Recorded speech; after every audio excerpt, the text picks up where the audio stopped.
Hola, buenos días a todos y bienvenidos a un nuevo video MUE. Soy Carlos Donoso, médico de urgencia y emergencias de Clínica Santa María y Hospital San Juan de Dios y docente del programa de MUE USS de la Universidad San Sebastián. Hoy día estaremos hablando dentro del contexto del módulo de farmacología de nuestro programa y el uso de medicamentos para pseudoanalgesia de la ketamina, un fármaco bastante antiguo que fue dejado en desprestigio por varios años, pero dentro de los últimos al menos 10 años se ha empezado a tomar justamente nueva fuerza. A partir del uso de la ketamina para la pseudoanalgesia pediátrica, se ha empezado a utilizar bastante y se han visto nuevas aplicaciones hoy en día que conocemos más su forma de funcionar y su forma de actuar dentro del mundo de la medicina de urgencia, ya que es un fármaco que tiene múltiples propiedades. Y tal como le hablamos a nuestros residentes, como todo fármaco de pseudoanalgesia, nosotros debemos ser expertos dentro de su utilización. Debemos conocer tanto sus efectos adversos, sus propiedades, todas las cosas que debemos esperar para incluirlo dentro de nuestro arsenal terapéutico y conocer cómo lo vamos a utilizar. La ketamina es un fármaco que dentro de las dosis de anestesia se considera como un anestésico disociativo, ya que genera un tipo de anestesia totalmente distinta a los otros fármacos anestésicos endovenosos que conocemos. Genera disociación. ¿Qué se refiere esto? Es una disociación entre la corteza y el tálamo, genera una disociación entre las funciones superiores y los estímulos sensitivos. ¿A qué me refiero con esto? Los ojos siguen recibiendo sus estímulos sensitivos visuales, pero no llegan a la corteza y no son interpretados por esto. Lo mismo pasa con el sonido, lo mismo pasa con los estímulos sensitivos de presión, calor y con el dolor. Y a eso se refiere esta disociación. Ahora, si este fármaco lo usamos a dosis subdisociativas o a dosis más bajas, genera una distorsión de la realidad de los mismos estímulos. Recibimos los estímulos del mundo externo y dentro de no se disocian o no se separan completamente entre nuestras funciones superiores, pero sí se ven fuertemente distorsionados. De ahí que los pacientes con dosis subterapéuticas pueden presentar alucinaciones visuales, distorsiones totales, auditivas, pueden creer o sentir que no están viendo, pero sí están oyendo o al revés y así va funcionando. Y asimismo, esta es la razón por la que la ketamina se usa de forma recreacional, como droga recreacional también en muchas partes del mundo, a fin de conseguir estos efectos alucinógenos o de distorsión de la realidad. También es muy interesante el efecto que produce sobre el sistema límbico y sobre el sistema de las emociones y también sobre el sistema de la memoria. Genera una amnesia, muchas veces eso sí, no total, pero genera una amnesia de los episodios. Y asimismo, dentro de esto debemos saber que funciona dentro de las dosis de anestesia disociativa, genera una potente analgesia. Pero también hemos conocido hoy en día dentro de la literatura y de los estudios de los últimos años que en dosis muy bajas tiene efecto analgésico fuera de su efecto disociativo. Por lo tanto, tiene múltiples utilidades como analgésico, tanto para dolor agudo como para dolor crónico. Entendiendo dónde actúan o cómo funciona la ketamina, debemos entender que de forma muy global, siendo que la ketamina funciona de forma distinta en cada parte de nuestro sistema nervioso central y periférico, sumando o la raya para la suma nos dicta que en general en el sistema nervioso central los receptores o los canales de GABA y los receptores GABA y de glicina tienden a generar un efecto depresor sobre el sistema nervioso central, mientras que el glutamato tiende a generar un efecto inhibitorio sobre el sistema nervioso central. O sea, el glutamato tiende a generar un efecto excitatorio sobre el sistema nervioso central.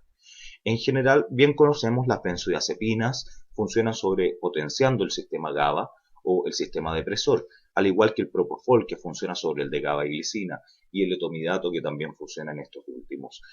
Por otro lado, la ketamina funciona de forma distinta, funciona sobre los canales NMDA y dentro de esto funciona suprimiendo el sistema excitatorio del glutamato y de esta forma genera su efecto anestésico o depresor del sistema nervioso central.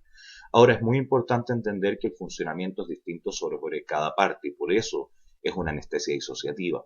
Sabemos que sobre la corteza, sobre el área prefrontal, por ejemplo, puede generar un efecto excitatorio, mientras que sobre áreas talámicas puede generar un efecto inhibitorio, mientras que en las áreas límbicas generar otro efecto excitatorio. Por lo tanto, no es un depresor global, pero si hacemos una raya para la suma, así es como funciona y así es como genera su disociación. La ketamina, dentro de todo, como ya les decía, interfiere con el sistema excitatorio del glutamato, y esto lo hace a través de la inhibición o supresión de forma no competitiva de los canales NMDA o N-metildiaspartato. Y a eso, a lo anterior, se suma que genera también una inhibición de la liberación presináptica del glutamato, lo cual potencia su efecto. Independiente de esto, como ya le dije, esta droga funciona sobre muchas otras partes y por eso es que tiene efectos tan pleiotrópicos y tan distintos. Genera una afección, los canales NMDA están prácticamente en todo nuestro sistema nervioso central y hay distintos tipos. El principal son los canales NMDA que responden al glutamato, pero también tenemos canales NMDA sobre los cuales tiene efecto la ketamina, que son canales de tipo colinérgico, nicotínico y muscarínicos. Funciona sobre el sistema monaminérgico a través de los mismos canales y sobre el sistema opioide. Y asimismo, la ketamina aumenta la liberación de dopamina e inhibe su recaptación. Y de ahí gran parte de los efectos sobre el sistema de estimulación cardiovascular que tenemos desde la parte autonómica. Y asimismo, dentro de por ahí vienen los efectos también de recompensa que se obtienen en el uso recreacional. ¿Cómo funciona desde el punto de vista analgésico? La ketamina funciona, bueno, como ya sabemos, a través de los mismos canales NMDA, inhibiendo la excitación. A través de la anestesia disociativa, pero como bien les dije, tenemos efectos analgésicos que van más allá o en dosis muy inferiores al de la anestesia. Por lo tanto, dentro de estas dosis más bajas funciona generando una disociación entre la nocicepción y la experiencia emocional. Como bien sabemos, el dolor es una experiencia compleja que no solo depende del estímulo nociceptivo o doloroso, sino que también depende de su integración sobre la emoción. Es así que un paciente que está en un estado emocional positivo, bien, feliz, atento, percibe menos dolor que versus en estados depresivos o en estados de ansiedad. Por lo tanto, es aquí donde la ketamina funciona o genera una modificación de la experiencia dolorosa al disociar el estímulo nociceptivo de la emoción, lo cual es bastante importante y más aún sobre las experiencias dentro del uso para los dolores crónicos que se han estado estudiando en el último tiempo. Fuera de eso, genera una disminución de la actividad en el acta o de la estimulación en el asta dorsal de la médula espinal. Por lo tanto, a través del sistema nervioso periférico también tiene un efecto para disminuir y controlar la analgesia. Y también tiene un efecto sobre la parte NMDA o sobre los receptores opioides NMDA, lo cual también ayuda a la disminución y control del dolor. En paralelo a su efecto NMDA, sabemos que la ketamina también tiene una actividad directa sobre los receptores opioides, preferentemente sobre los receptores muy kappa, lo cual también explican en parte su efecto analgésico, sabiendo que su afinidad por los receptores opioides puros es de alrededor de 10 veces menos que su afinidad por los receptores NMDA, pero es parte de su efecto. Es muy importante dentro de la ketamina que entendamos al usarla que la ketamina no funciona igual que otros medicamentos anestésicos o de pseudoanalgesia que usamos habitualmente, como el propofol, por ejemplo, o como las benzodiazepinas, que funcionan estos de una manera lineal. A medida que voy dando más dosis, voy consiguiendo más efecto y es un efecto continuo. A diferencia de los anteriores, la ketamina funciona por escalones. Dentro de los escalones es muy importante saber que son dependientes en cada individuo, son distintos en cada individuo. No es lo mismo y por eso muchas veces las dosis recomendadas se sobreponen unas con otras. Las dosis analgésicas hoy en día que se están recomendando van de los 0,1 a 0 miligramos por kilo. En un hombre de 70 kilos, más o menos, van entre los 7 miligramos y los 35 miligramos. Mientras que las dosis recreacionales van partiendo a los 0,15 miligramos por kilo. O sea, ya con 15 miligramos con menos de 10 alrededor de 10 miligramos de ketamina, ya estoy consiguiendo dosis recreacionales. mientras que en anestesia disociativa o la disociación propiamente tal se consigue entre los 1 y 1,3 hasta 3 miligramos por kilo. Aquí voy con lo del efecto escalonado, que es muy importante entender.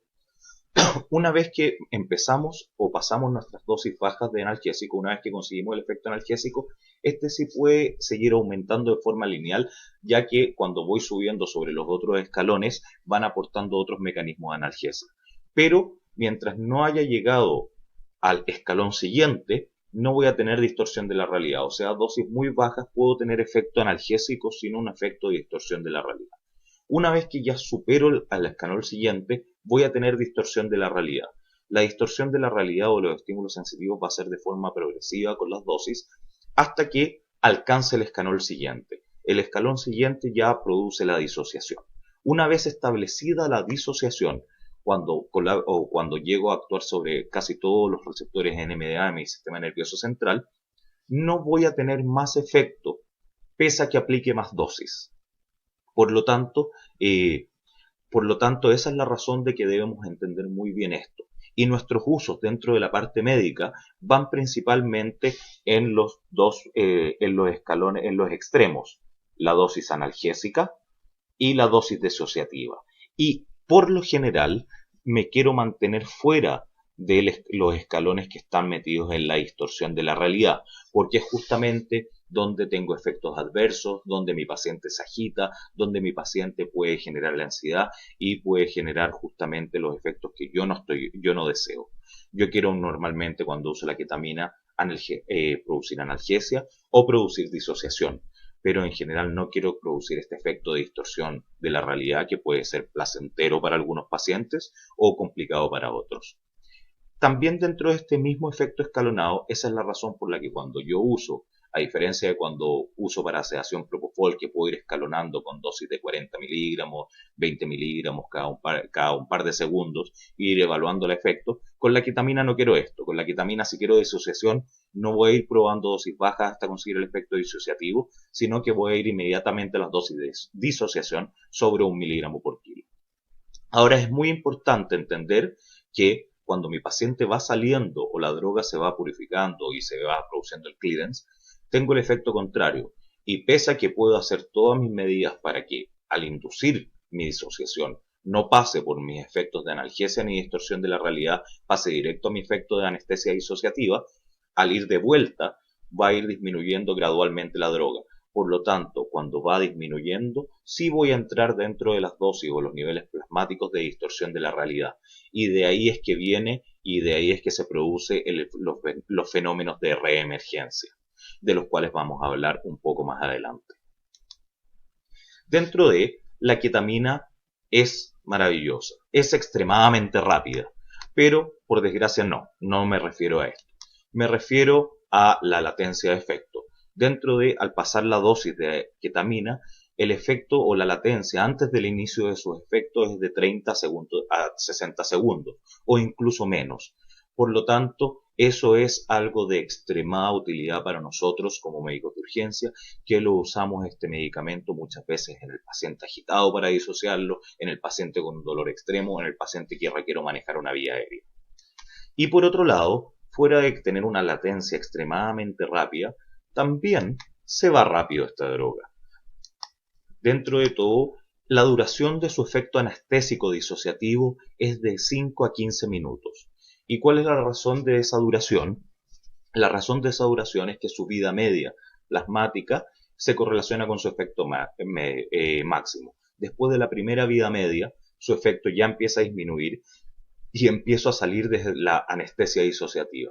Después de los primeros 10 minutos más o menos, que es lo que dura su vida media, empiezo a reducir sus efectos y ya empiezo a entrar dentro de las dosis de distorsión de realidad.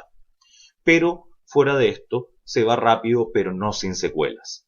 Debemos saber y debemos conocer que cada vez que nos involucramos con ella, vamos a tener algunos efectos residuales. Ella nos va a dejar algunas cosas que si no las conocemos, nos pueden asustar o nos pueden complicar la vida. Dentro de esto, tenemos que saber que la fase, su vida media dura de alrededor de 10 minutos, pero para ir convirtiéndose a nivel hepático, ir dosificando la droga, se demora hasta 45 minutos en terminar su efecto. Por lo tanto, dentro de estos 10 minutos, después de los primeros 10 minutos, voy a tener aproximadamente una media hora en que esta droga va reduciendo sus niveles plasmáticos, se va convirtiendo en metabolitos, algunos activos, otros no activos, y dentro de esto, esos 30 minutos posteriores van a ser una fase de distorsión de la realidad para nuestro paciente, en donde puede ocurrir este fenómeno de reemergencia por ansiedad o por tener, por así decir, un mal viaje. La fase beta de eliminación dura justamente, tiene una vida media aproximadamente 1 hora y media a 2 horas, y dentro de tenemos metabolitos activos como la norketamina que tienen hasta 1/3 de la potencia. Estas duraciones y estos metabolitos activos posteriores son los que nos explican que la ketamina dura en sus efectos analgésicos, pese a que su anestesia disociativa es alrededor de 5 a 15 minutos, su efecto analgésico dura de forma potente al menos 1 hora. Y posterior a esto, los metabolitos activos siguen su eliminación, su vida media de eliminación, siendo 1 hora y media, 2 horas y media, siguen dando vuelta y siguen produciendo un efecto analgésico un poco menor. Por lo tanto, debo entender que cuando uso ketamina tengo al menos 1 hora de analgesia efectiva, posterior a lo que va a empezar a reducir su efecto por las horas siguientes.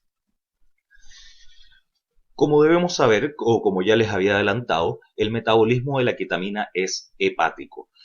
Una vez pasado por el hígado, la ketamina se convierte en metabolismos bastante menos activos, que tienen entre 1/3 y 1/10 de su potencia, y asimismo se siguen eliminando y se terminan de eliminar a través del riñón. Estos metabolismos son muchísimo menos activos y pueden tener algún efecto analgésico residual, pero no tienen un efecto significativo sobre la función anestésica o la función disociativa. Por lo tanto, un paciente que tiene un problema o una insuficiencia renal, la verdad es que a menos de que tenga, la verdad es que el cambio sobre las dosis es nulo, el cambio sobre los efectos es nulo y el cambio sobre la duración es prácticamente nulo. Dentro de si uso dosis muy altas de ketamina, en un paciente que tenga una insuficiencia renal crónica completa, que no depure o no tenga un clearance absolutamente nulo, podría llegar a tener un aumento de más o menos un 20% en la duración de la droga, pero no más allá de eso, la verdad. A diferencia del paciente con daño hepático crónico, un paciente que tenga una muy mala función hepática o con antecedente de daño hepático crónico, debo saber que si elijo la ketamina como droga, esta va a tener mucho más ese efecto, o más bien sus efectos van a durar muchísimo más. Tanto el efecto disociativo, el efecto de distorsión de la realidad y el efecto analgésico. Por lo tanto, debo conocer esto. Por otro lado, debo saber que es una droga extremadamente segura. Se ha visto en experimentos en animales que la dosis letal 50, o sea, la dosis que mata al 50% de los individuos estudiados en rata por inyecciones intraperitoneales, es 50 a 100 veces la dosis endovenosa humana. O sea, si nosotros usamos como dosis de 1 a 3 miligramos por kilo, ¿qué quiere decir esto? O sea, que necesito recién dosis de sobre 100 miligramos por kilo, de 50 a 200 miligramos por kilo para tener una dosis letal 50 en ratas. Y al parecer en otros, en monos y en perros, la dosis letal 50 es aún mayor. Tengo algunos reportes de casos, o existen algunos reportes de casos en la literatura de dosis o de complicaciones y muertes con dosis menores. Ahora debemos saber que estos reportes de casos son todos con dosis mayores a 500 miligramos, o sea, siguen siendo dosis muy por sobre a las que usamos en la clínica habitual. Y por otro lado, todas estas están en relación a consumo concomitante con otros tipos de fármacos, drogas y o fuera del ambiente hospitalario. Por lo tanto, es una droga extremadamente segura. ¿Qué debemos saber de la ketamina y el embarazo? Dentro de todo, la ketamina no ha sido, los fabricantes recomiendan o contraindican el uso de esta droga en el embarazo, pero debemos saber que en Australia la clasifican como de tipo A, o una droga segura, ya que no ha demostrado, pese a ser utilizada múltiples veces en humanos, no ha demostrado efectos teratogénicos. Ahora, tenemos que tener más que claro que no es una droga clasificada como tipo A según la FDA, ya que la FDA 1 no la tiene categorizada por riesgo Y por otro lado, las categorías A de la FDA se refieren a cuando hay estudios randomizados, doble ciego, con excelente evidencia, que demuestran que no hay problema. Y esos estudios no existen. Pero según vemos con los análisis, con el múltiple uso repetido sobre humanos y con falta de efectos teratogénicos en estudios animales, según las normas de la FDA, esta debería estar categorizada en probablemente en una categoría B.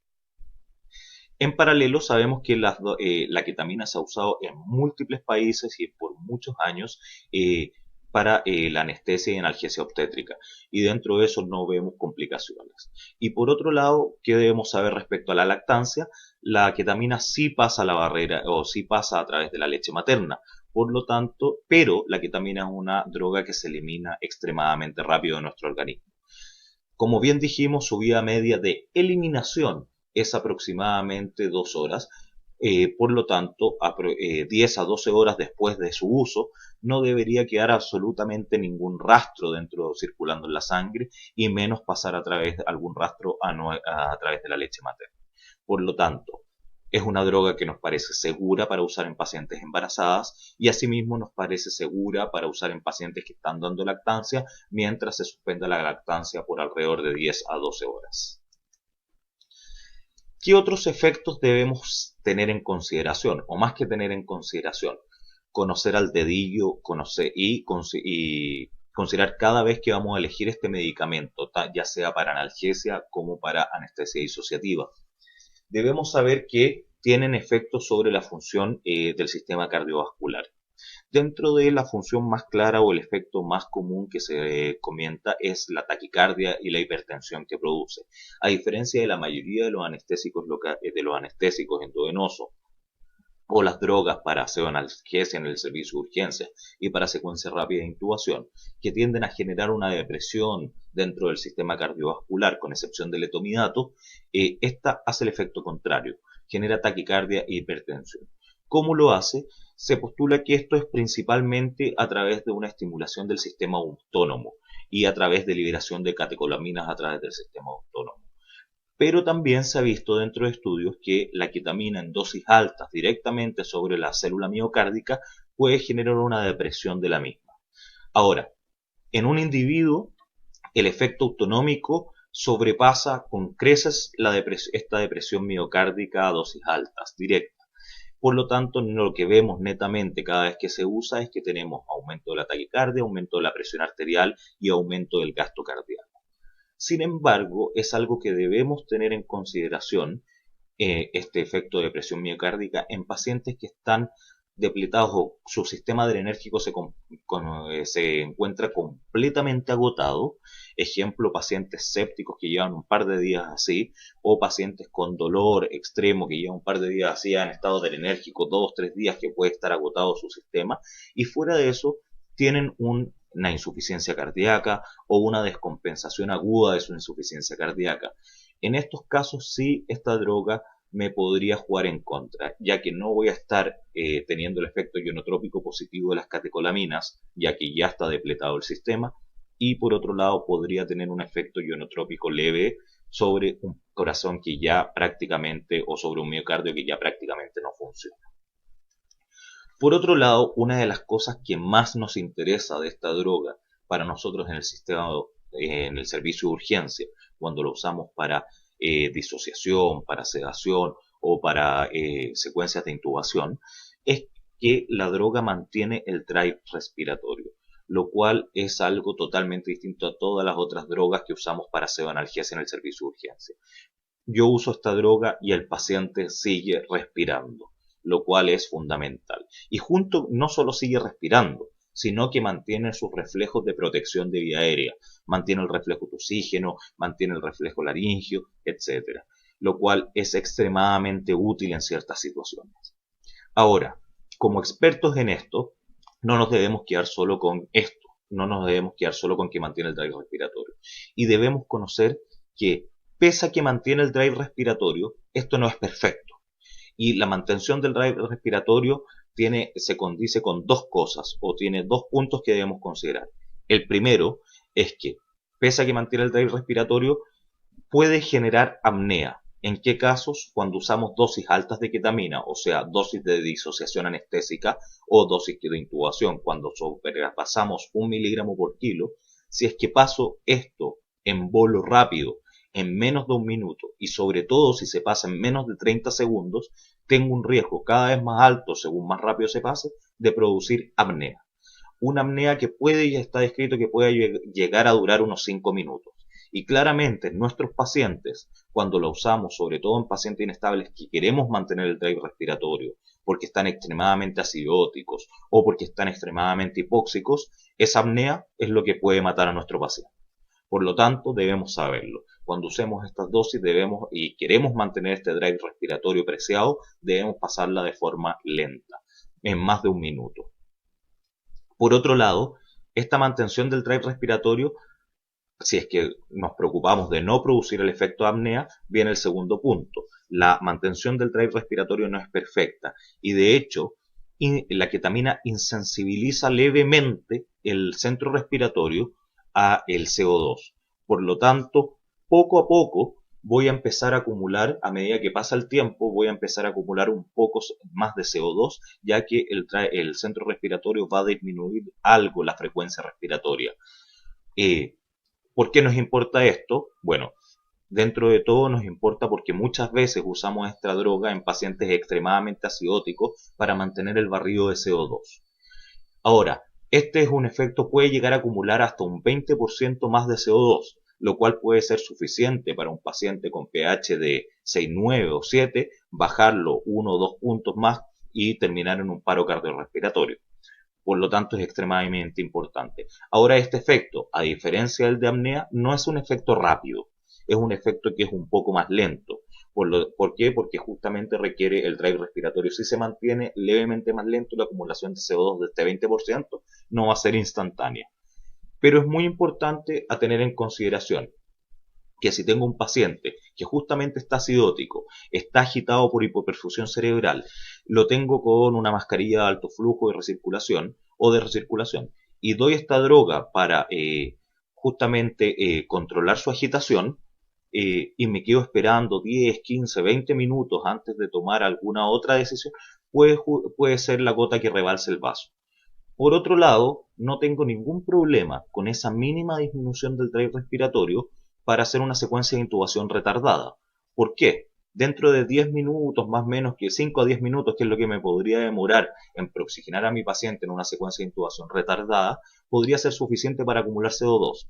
Pero si hago una secuencia de intubación retardada sabiendo esto, voy a conectar a mi paciente a BiPAP, lo cual va a aumentar sus volúmenes corrientes de forma significativa, va a aumentar su oxigenación de forma significativa, pero a la vez, al aumentar el volumen corriente de forma significativa, voy a aumentar el barrido de CO2 mucho más que esta leve disminución de la frecuencia respiratoria.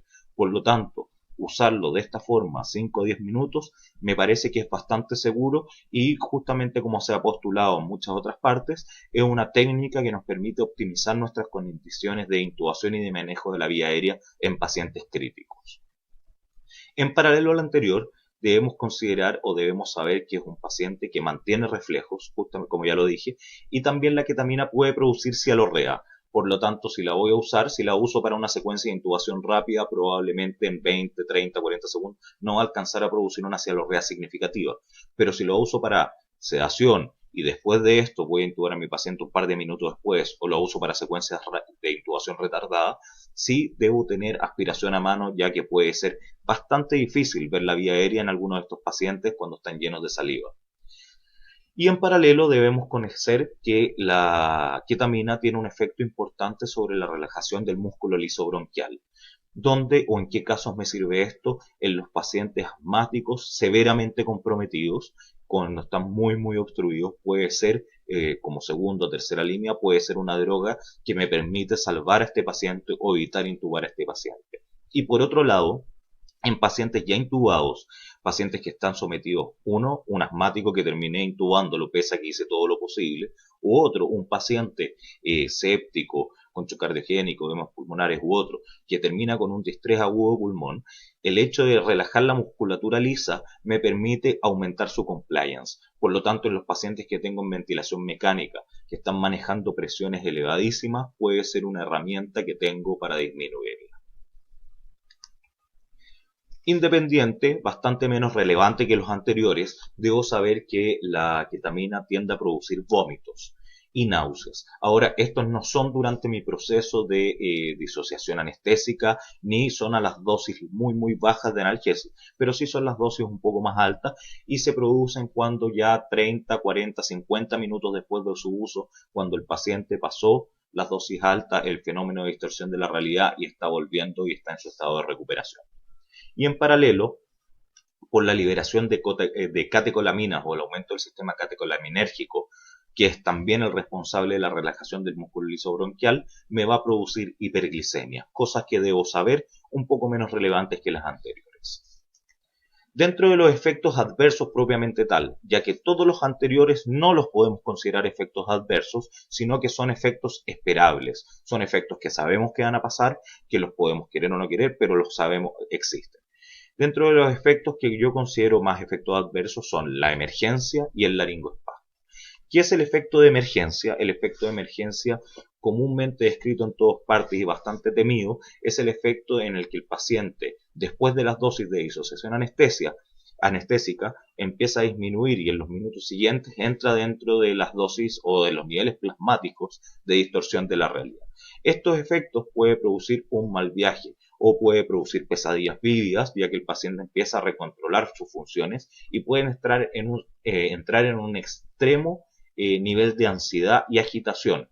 Y se ha descrito que es de especial importancia, ya que muchas veces estos pacientes con estas distorsiones de realidad y control de su organismo pueden ponerse bastante agresivos y agredir al personal que está o a las personas que están a su alrededor. Por lo tanto, hubo un efecto temido por el cual era una de las razones que se limitó bastante su uso. Ahora, ¿qué sabemos? En la literatura clásica se describía que el fenómeno de emergencia iba en alrededor de un 10%. Pero, ¿cuál es el fenómeno de emergencia que realmente nos importa? El que realmente nos importa no es que el paciente grite un poco o mueva un poco sus brazos, sino que el paciente que se agita y puede ser agresivo con el resto de las personas. Ese es el fenómeno de emergencia significativo de verdad. Y este no se da más allá, según algunos estudios, de 2 a 3%. Por otro lado, tenemos algunas técnicas que nos permiten controlar este fenómeno de emergencia. Una de esas son la administración concomitante de las benzodiazepinas en conjunto con la ketamina, sabiendo que aproximadamente la distorsión de la realidad se va a dar dentro de los 10-15 minutos después de dar mi primera dosis de ketamina hasta los 30-40 minutos, 45 minutos posteriores, debo dar una benzodiazepina que esté ejerciendo su efecto en ese periodo.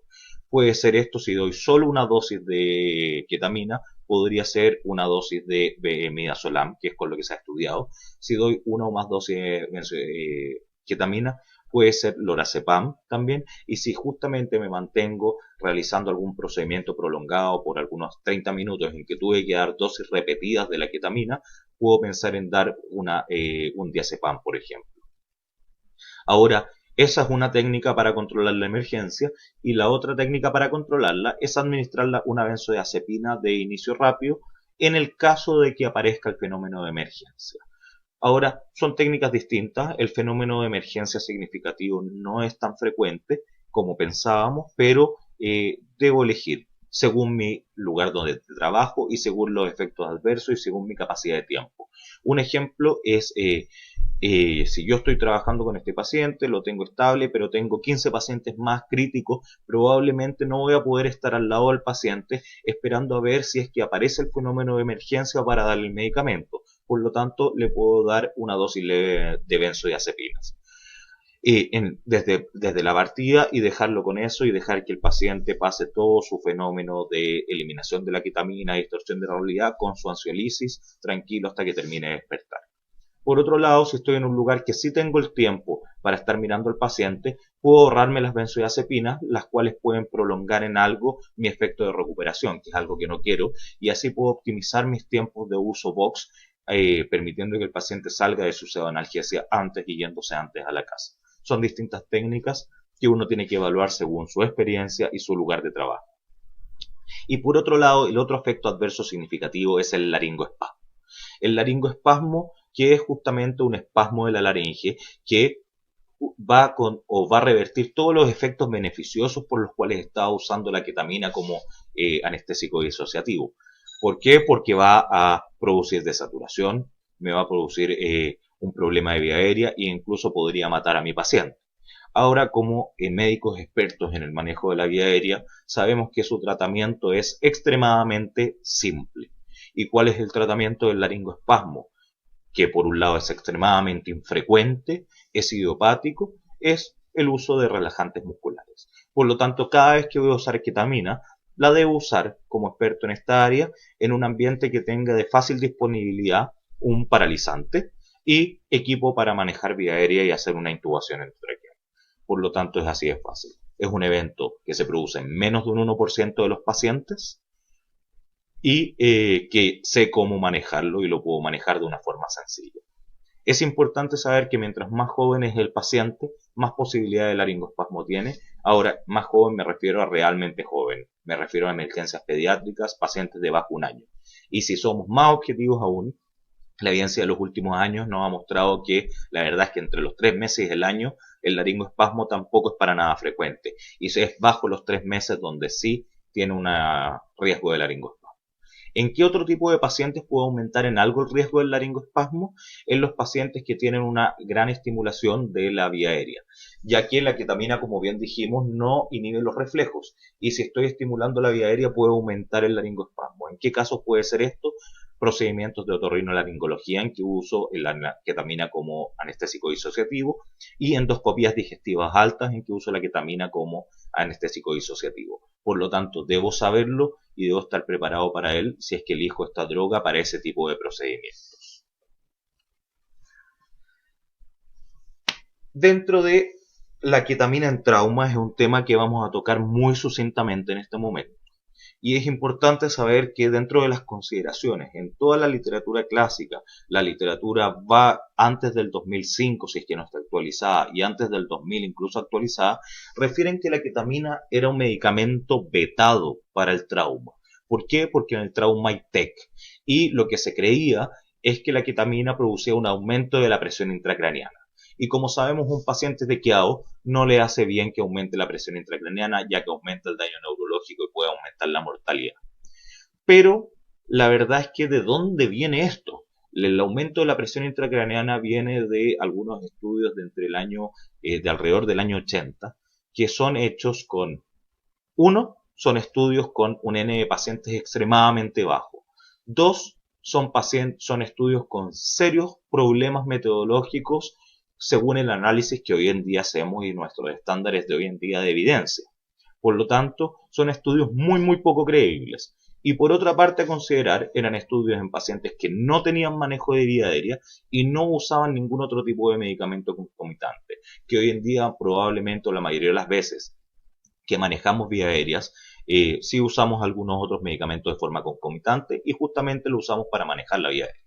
Por otro lado, ¿qué nos va diciendo la evidencia dentro de estos últimos años? El año 96 ya salió uno de los primeros trabajos por Colenda et al. En Alemania, con 35 pacientes en unidad de cuidados intensivos. Pocos pacientes, pero ¿cuál es la gracia de este trabajo? Es que justamente tenían a todos estos pacientes monitorizados por todas partes con captores de PIC y los medían. ¿Y qué hicieron? Hicieron pseudoanalgesia o mantuvieron con pseudoanalgesia a estos pacientes tequiados con ketamina versus otro grupo con midazolam más fentanil. ¿Qué es lo que vio? Básicamente que el grupo que tenía pseudoanalgesia con solo ketamina versus el grupo que tenía midazolam con fentanil tenía mejores presiones arteriales medias y tenía menos requerimiento de droga vasoactiva. Como bien sabemos, para un paciente tequiado es extremadamente importante tener buena SPAM y de hecho un episodio de hipotensión puede aumentar al doble la mortalidad.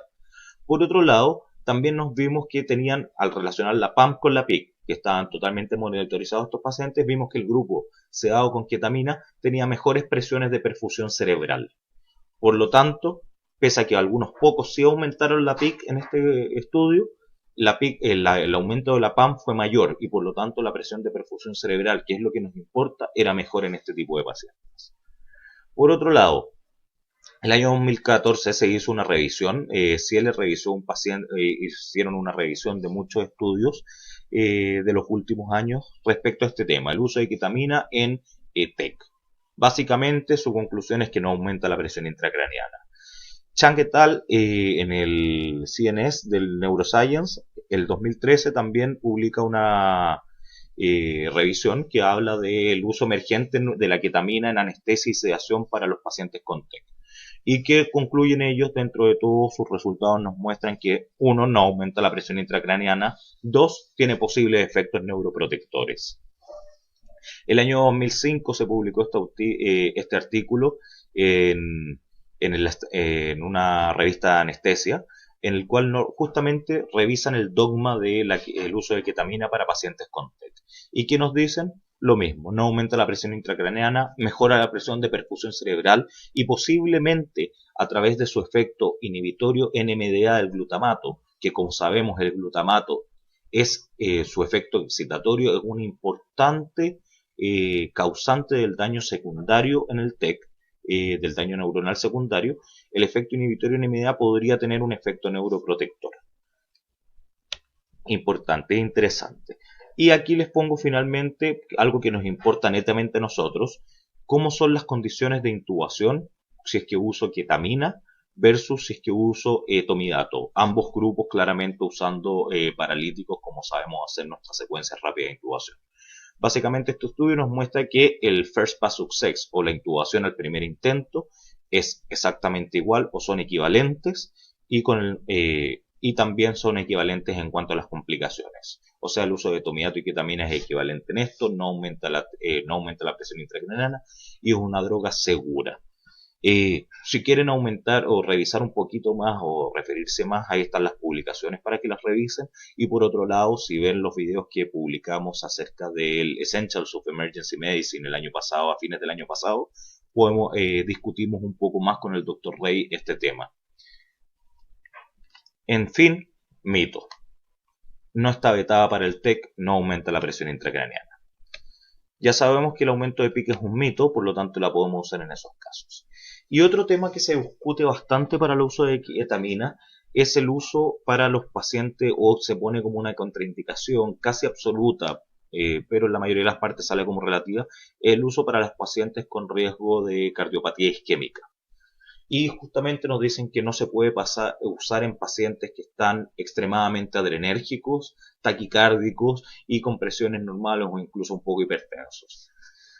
Dentro de esto yo quería discutir un poco este tema, ya que justamente ya vimos cómo funciona la ketamina y por qué aumenta la presión, por qué aumenta la frecuencia cardíaca y por qué aumenta la presión. Lo hace por una estimulación del sistema adrenérgico y por mayor liberación de catecolaminas.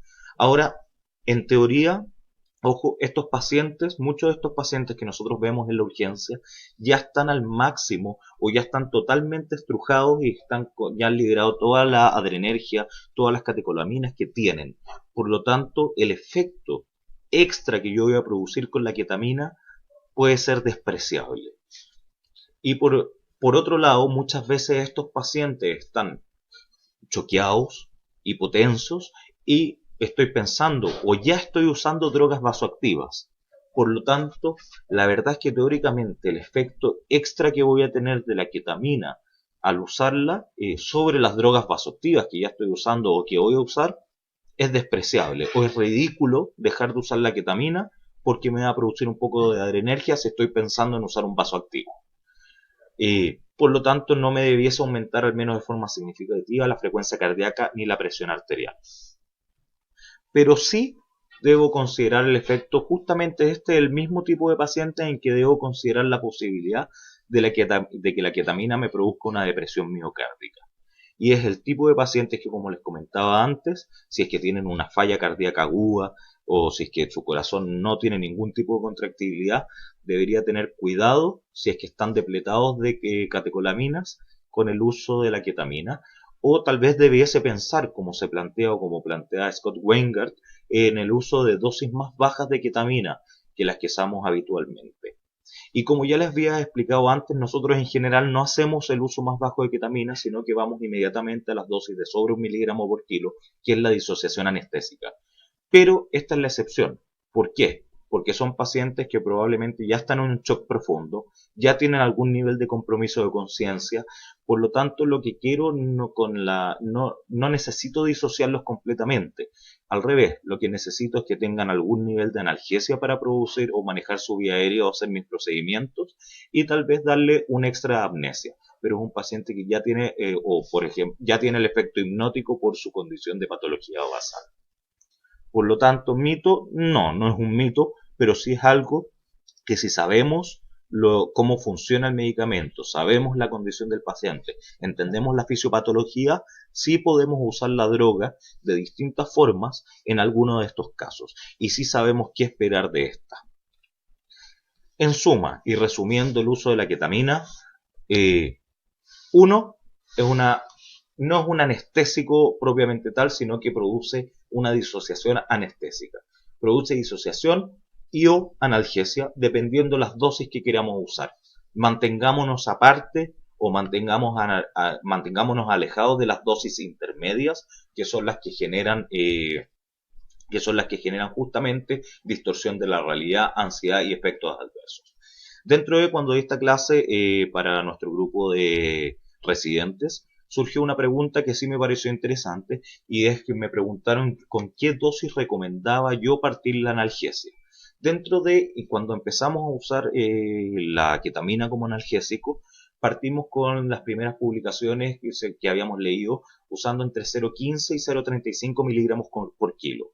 Y nos pasaron dos cosas. Una, nos pasó que cuando se pasaba rápida producía efecto de distorsión de la realidad de forma inmediata. Por lo tanto, aprendimos que tanto para la anestesia disociativa como para la analgesia debemos pasar esta droga de forma lenta en al menos un minuto. Si la paso rápida, voy a generar efectos mucho mayores por pocos segundos que para la mayoría de los pacientes no son placenteros. Y por otro lado, nos dimos cuenta que las dosis se sobreponen mucho entre una y otra y con dosis ya de 0,15 miligramos por kilo sí tiendo a producir efectos de disociación y distorsión no placenteros para el paciente en un gran porcentaje de ellos. De hecho, cuando usábamos dosis de alrededor de 15 miligramos en pacientes de entre 60 y 80 kilos, por lo menos la mitad producían algún nivel de efecto psicológico, distorsión, de efectos no placenteros o incluso algunos de efectos placenteros y podía ser incluso un poco entretenido ver cómo estos pacientes hacían referencia diciendo que es lo mejor que le había pasado en su vida, pero claramente ese no es nuestro objetivo como médicos. Por lo tanto, hoy en día, ¿qué es lo que estamos haciendo o lo que yo estoy haciendo en este momento cuando la uso como segunda o tercera línea de analgésico? Decido usar la ketamina.